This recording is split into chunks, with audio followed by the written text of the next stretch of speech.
The winning blueprint presents. While you're here, go ahead and sub up. For those of you who don't know, I'm the host of the football program in the lab room. Lou, thank you for joining me. Simply here to talk football. Watched a few preseason games over the weekend. Want to break them down and talk about what I saw. Here to talk about the New England Patriots' first preseason matchup against the Philadelphia Eagles on the road in Philadelphia. Let's get right to the proceedings. I don't want to waste a lot of time, so I'll get straight to the point. Won't be very long-winded here. Let's talk about what I saw with the New England Patriots in this first preseason game. You can't start much better than the Patriots started in this football game. I mean, Stephen Ridley bust off a 62-yard run on the first play of the game. Magnificent blocking on the interior of this line opens up a gaping hole. He takes off running. He was out of gas. He probably could have scored on this play if he was in football shape. You can tell he's out of gas, and he isn't the fastest guy, but really good to see Stephen Ridley back after that severe concussion he suffered a season ago. Good to see him back out there on the field running around him. He was really big early on in this game. I thought that LeGarrette Blount was very decisive and tough with his runs in the red zone. I was big on LeGarrette Blount being tougher as a runner. I've always been critical of him as being a guy that's almost a tiptoe burglar of sorts. We all know about that run against the Packers where he broke about 7 tackles and scored. But he's a guy that would rather jump over you than run over you. And I thought in this game, there was none of that. He was lowering the shoulder, running through arm tackles, and really making guys wrap him up. And that's what I want to see. He's a big back. Make guys feel you. Make guys understand that, hey, when I have the football, you better come with that hard hat and lunch pail, or I'm going to run you over. I'll run through you and around you, but I'd much rather run through you. And I thought he was decisive in the red zone, helping cap off a 6-play, all runs, touchdown drive, which was capped off by Stephen Ridley getting in the end zone from 2 yards. Really good showing by this offensive line on that first possession, really dominating a defense that's in transition, trying to switch from a 4-3 to a 3-4 defense. That's how you take it to a defense on the ground. And people don't give the Patriots enough credit for running the football. They ran the football last year, and they look like they're going to run it again this season as well. Look at Aqib Talib. He was beaten by speed by Deshaun Jackson. There's nothing you can do about that, okay? Aqib Talib was never confused for the fastest corner in the league anyhow, and Deshaun Jackson, that's elite speed there. And it's not like he was beaten to a pulp. Deshaun Jackson got a step. You cannot defend the perfect pass. And Vic laid it out there on a platter. There's nothing Aqib Talib can do about that. Really good play, really good pass and throw. And so nothing you can do there. Aqib Talib was solid in coverage, but he was beaten on that play for a touchdown.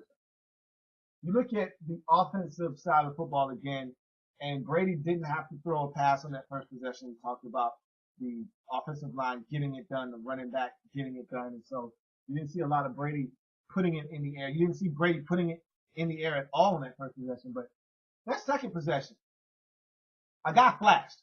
And Brady's throwing to a lot of these young guys. And look, I don't trust these guys. Okay? I like what I saw, though, in this first preseason game. They took steps in the right direction to really changing the minds and opening the eyes of guys like myself. Look, I need more. And one preseason game isn't going to sell me on anything. But these guys took steps in the right direction to show me that, hey, we may not have any veterans on this team that you can rely on, but us young guys can get it done. The first guy that jumped off the page at me, Kimbrell Tompkins. I mean, he flashed.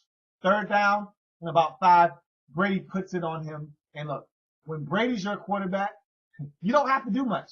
Just go to the spot where you're supposed to be and let Tom Brady do the rest. But he got open. He fought through some tough, sticky man-to-man coverage. I thought Bradley Fletcher was all over him, but he fought him off, got open. Brady hit him in the chest, and he made the play. He was open on a drag. He got open on a slant. This guy was everywhere. Kimbrell Tompkins flashed for me in this game.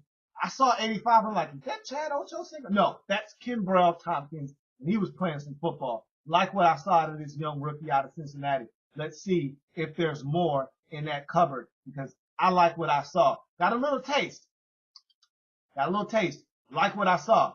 Now I need more. But I like what I saw out of Kimbrell Tompkins. he really made some plays early on in this game.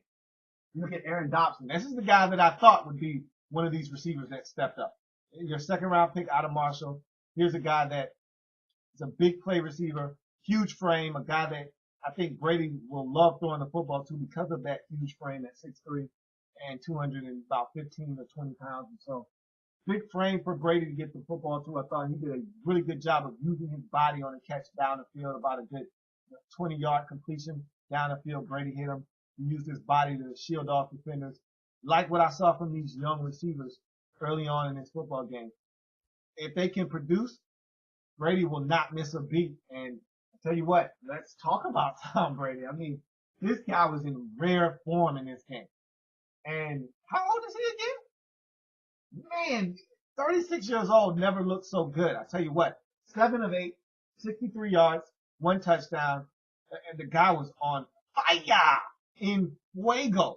I mean, Tom Brady looked absolutely fabulous in this game.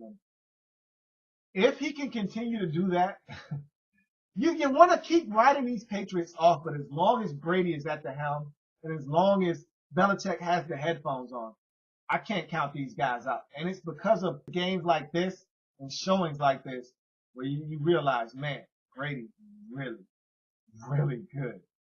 And he's taking nothing and turning it into something. These rookies looked really good, and they looked really good because Tom Brady was putting the football on these guys, giving them chances to make plays.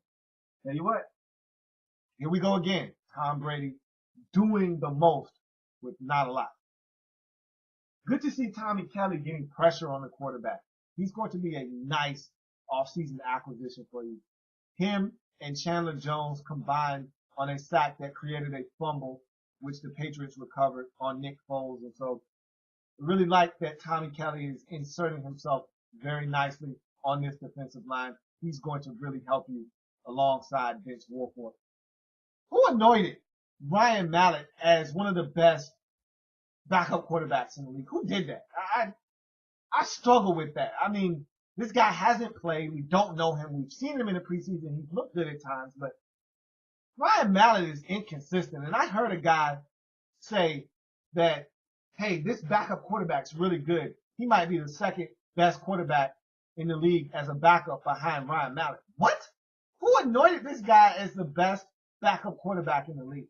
I mean, I looked at him and I said, okay, I want to see what he's going to do because the Patriots are dangling him out there as an option, as trade bait. That's what the Patriots do. That's what good teams do. Develop backup quarterbacks and then sell them away to some desperate team for a second round pick or so. And I looked at him and I said, okay, I want to see what Ryan Mallett is doing, how he's progressing. And he misses an open slant to Dobson early on, follows that up on the very next play by missing Shane Vereen out in the flats on a play that would have picked up 9 or 10 yards. And then he comes back and misses Josh Boyce, the rookie out of TCU, wide open for an easy touchdown opportunity. We're talking about 25, 27, 30 yards, wide open, end zone, overshoots him. I wasn't impressed.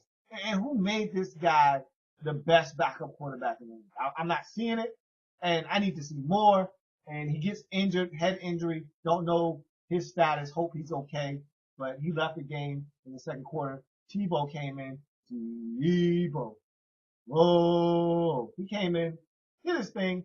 Wasn't overly impressed, but again, I wouldn't be surprised if Tim Tebow did not make this roster. But he came in, was solid, didn't do anything earth-shattering. And last thing, and then we're out of here. Zach Sudfeld. Gotta watch. I'm really impressed with this guy. I heard a lot about him throughout training camp to this point, and he could be one of these guys that emerges on the scene as one of these young tight ends that the Patriots try to feature in this offense. You're missing Gronk. What better way to replace him with than 6'7", athletically gifted tight end? So Zach Sudfeld, a guy to watch in this Patriots offensive passing attack early on, and who knows if he comes back. We're talking about Gronk, and Sudfeld turns out to be something. Here's your Aaron Hernandez replacement right here. So we'll see. But that's a guy to watch. And that's the New England Patriots' first preseason matchup. Like the content? Want more? Sub up.